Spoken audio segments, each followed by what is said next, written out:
Day 5, another walk to glorify God.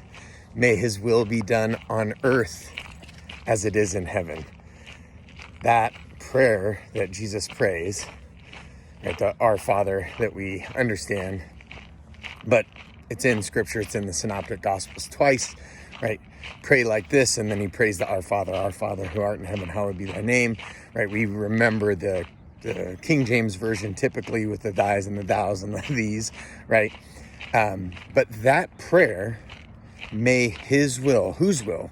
God's will, the triune God's will be done on earth as it is in heaven.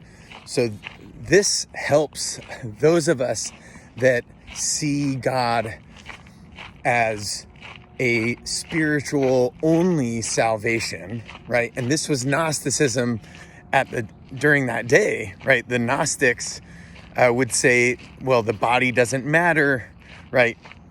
And then the Epicureans would say, well, we're just going to try to enjoy all the pleasurable things, and that's it.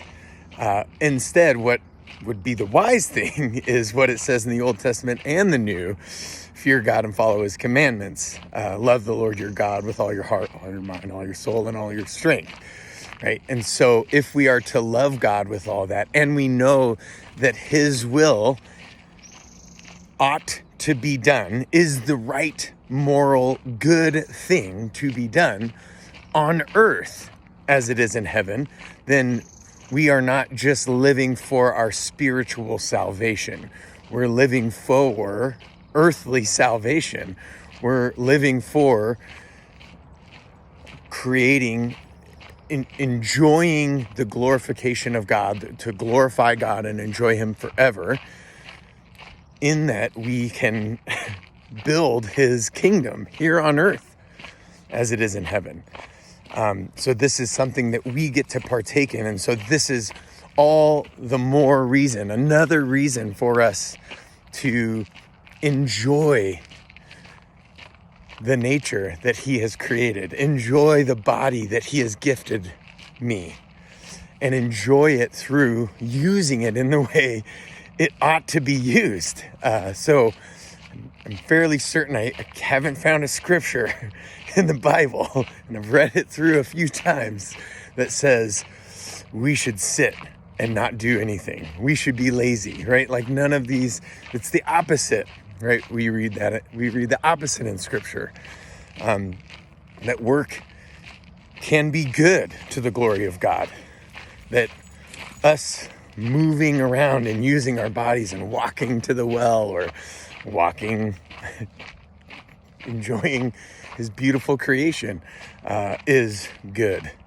And so I bring up that prayer to encourage you to continue to walk to the glory of God, jog, run, ruck, whatever, right, you are able to do.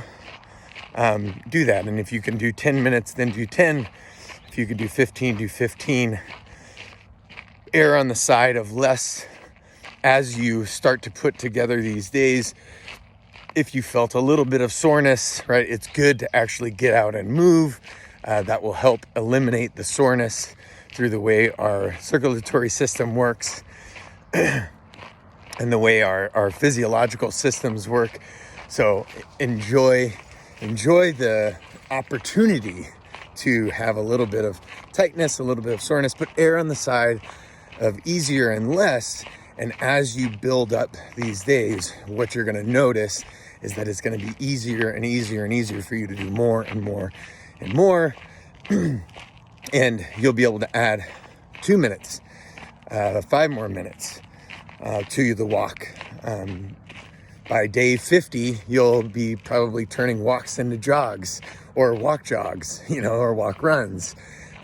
Or maybe you'll put on a pack and ruck, or right. And so this slow and steady approach, this consistency, will build far more resilience and will create far more change in the long run than trying to do everything yesterday or today and then feeling just totally smashed by that and not being able to continue.